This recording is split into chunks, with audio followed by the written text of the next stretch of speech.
Welcome back to MotionPic Recap. Today we're going to recap a movie titled What Women Want.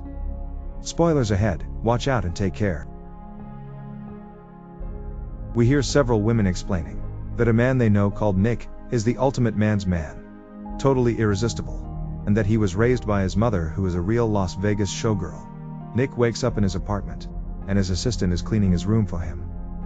After having had some young women over last night, telling him he needs to go to work. On his way to work, he stops at a coffee shop, intentionally bumping into a woman, so he gets her attention. After which he starts flirting with the cashier Lola, who knows him, asking why she doesn't want to go on dinner with him. Lola tries to reject him, replying she's not his type, but he still manages to change her mind about going on a date. Arriving at work, Nick talks with his colleague Morgan, bringing up that his ex-wife is remarrying today, and then flirts with several women on his way to his office. Next he goes to have a meeting with the CEO named Dan, and Dan tells him he is great at his job of creating advertisement targeting women for the company, while Dan talks about women between 16 and 24 are the fastest growing consumer group in the country. A female assistant walks in who flirts subtly with Nick before leaving the room.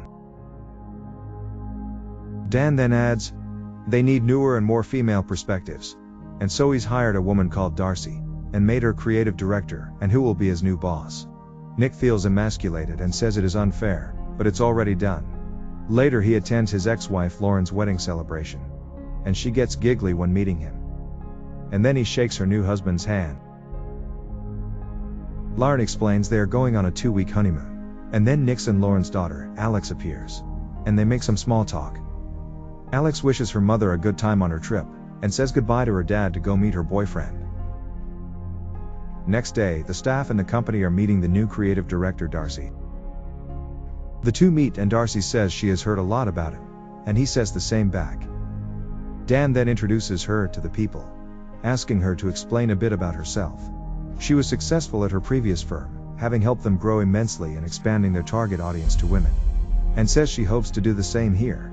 She adds that she has a little kit for everybody for fun. She says it contains only female products, telling each and every one of them to look through all the items at home and come up with some advertisement idea for tomorrow's meeting. Zapping through TV channels at home later, Nick is tired of seeing so many programs for women airing, wanting to see something more masculine, so he turns it off and goes to play some Frank Sinatra music instead, which is more manly. Having danced around a little, he remembers this homework and decides to try to immerse himself fully in the female experience to come up with some advertisement ideas. He tries waxing his leg, but it hurts so much that he can't do it anymore. Times asking himself who would voluntarily do that to themselves, and then starts testing out leggings instead. In the middle of it all, his daughter Alex comes home with her new boyfriend Cameron, asking what he's doing. Cameron comments a bit weirded out that Nick's nail polish looks good, and both say it was nice to meet one another, but then Cameron tells Alex he better go. Alex asks why he took her CD, saying he can't just go to her room and take stuff, and adds he never listens to her. Nick replies he does listen, but as she asks what his boyfriend's name is, Nick can't remember. A minute later he remembers Cameron's name, but then loses balance and starts slipping on small bath marbles, holding a hairdryer. Having filled the bathtub with water, he tries to get out as fast as possible before the hairdryer hits it, but his leg is caught, and he is seriously electrocuted and passes out. The next day he wakes up as his assistant finds him, feeling weird. He hears his assistant complain a lot about all the things she has to do for him, which she never does, and asking if she has had a bad day. She answers not more than usual. Walking out to get a cab, the doorwoman suddenly says she wants to ride his sweet ass. And asking what she said, she says she said nothing. He gets scared and walks away, almost driven over. He then hears women saying things without them actually opening their mouths, realizing he's hearing their thoughts. He hears one woman think about calories and weight. Another is angry. Her husband doesn't listen to her. And he even hears what a female dog is thinking. His head is overwhelmed by hearing everybody's thoughts, and exiting an elevator he almost runs into a young messenger girl named Erin, who thinks he almost killed her, and then that it's too bad he missed. Next he sees a colleague who thinks he's a schmuck, and then another who thinks he has too much perfume. A heavy lady doesn't think his body is perfect, and then his secretary appears having done some errands for him that morning, and he hears her furious thoughts about her having to do simple jobs for him, despite having an Ivy League education. Lastly, he meets two ladies who he is surprised to hear only thinks his cologne smells nice. Trying to find a doctor in the telephone book, Morgan tells him the meeting is starting. And suddenly his secretary Annie appears again. Furious, he's paying her minimum wage but thinks it's okay since she uses the company phone to talk to her boyfriend in Israel for 1 hour every day. Asking Morgan if he heard that, Morgan says no. He explains he got electrocuted, saying after it, he hears every woman's thoughts, even private stuff, but Morgan says he's insane. He then hears the young messenger girl Erin walking by thinking about taking her own life, which makes him concerned, after which they join the meeting. Darcy asks if anyone wants to start explaining the ideas they got for their homework, and she thinks she's made a mistake, as all are avoiding eye contact, except for Nick, and she thinks at least he's holding eye contact, and not looking down her blouse. He then starts explaining an idea about lipstick he got. All women are thinking his idea is stupid, making him embarrassed.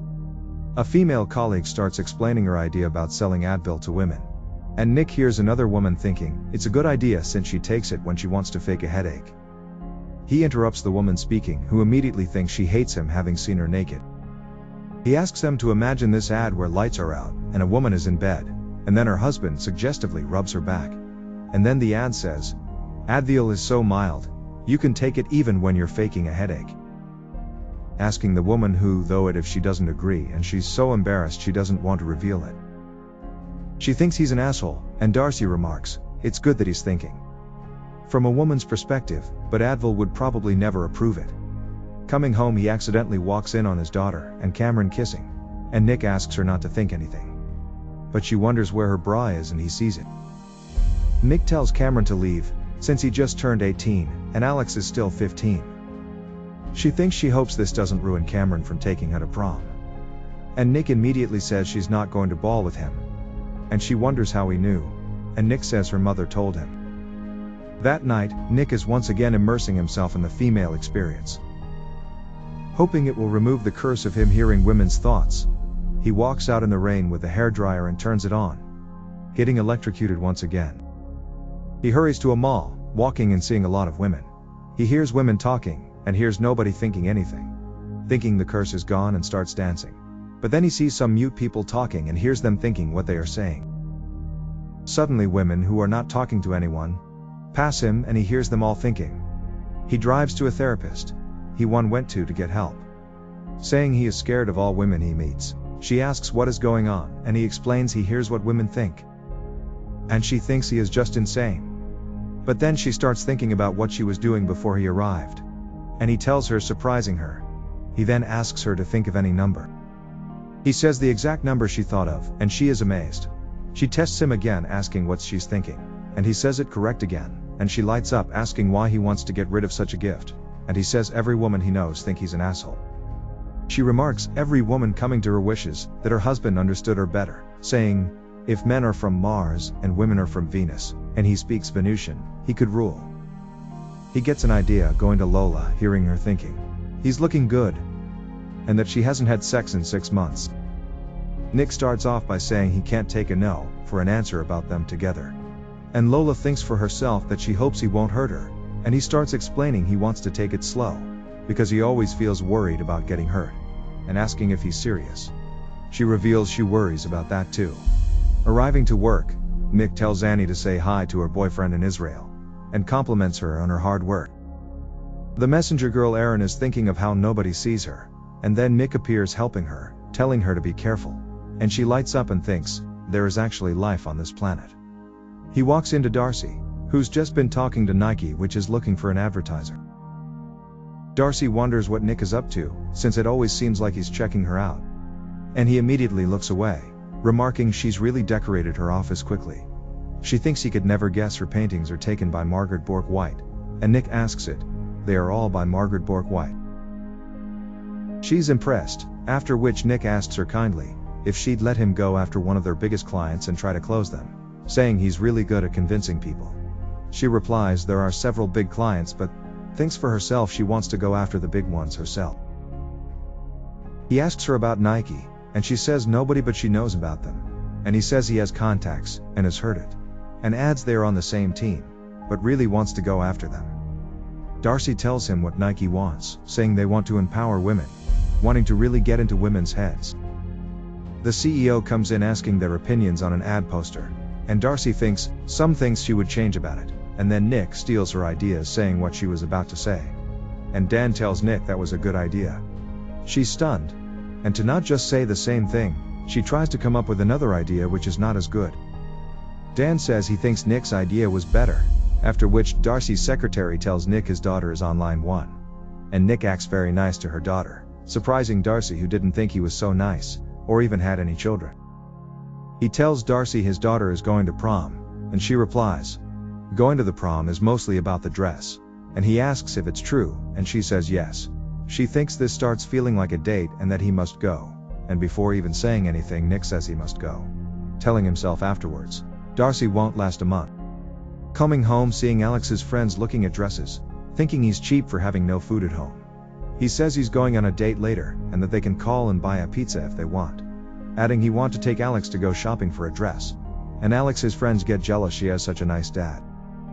Next he's with Lola, who says she's not usually like this on a first date, but that he's been so amazing the whole night, so sensitive, and so understanding. Asking if he wants to come up, she wonders why she asked him, that since she seems like a slut, and as Nick says they can wait, she can hold it in anymore. She thinks he's great, but now and then thinks about him going too fast, and he slows down for her, and then she thinks maybe she should fake it since he's going down too hard. She has a lot of thoughts, and he needs a pause to just calm down from every wish, and though he hears from her. He says he can do this, and next she's moaning about him being amazing, feeling like he was deeper inside her mind than anyone has ever been. Next Nick is educating himself about what women want, listening in on their thoughts and becoming a master at conversing with women. Next he's working with Darcy on ideas for slogans to a Nike ad. He says his experience is that women worry a lot, or actually worry all the time, and she says he's so right, being impressed. He says that when out running you don't have to worry, saying there is no game. She starts thinking hard about what he said about no game, almost coming up with a slogan, and Mick says he thinks she's onto something. She lost her train of thought saying some of the things she thought about. And Nick says maybe no game, just sports is a good slogan. And she says right, that she thought almost the same thing, as he writes it down so they don't forget it. She wonders whether he or she came up with the idea. She wonders if she can be frank, saying she had heard he was a chauvinistic pig, but that he's really not. Nick replies he wants to be frank too, saying he read about her and that a lot of people call her the female Darth Vader of the ads industry. She thinks for herself that she's not who a lot of people say, and Nick immediately comforts her by saying he doesn't think she's what he's heard. She thanks him for that, thinking for herself she can't fall for a guy at work, finding herself looking at his scrotum saying she got something in her eye. Working late, he sees her in her office, and walks over, hearing she's listening to Frank Sinatra, and she hears her thinking she hoped she wasn't so alone. And he asks if she wants help. She says no, but he insists, and she reveals she has almost not slept anything since she started working here, being so worried about the responsibility she has. And he says let's look at this together. Working on pantyhose ads, he reveals he tested wearing the pantyhose she put in the pink box, explaining his daughter and her boyfriend walked in on him.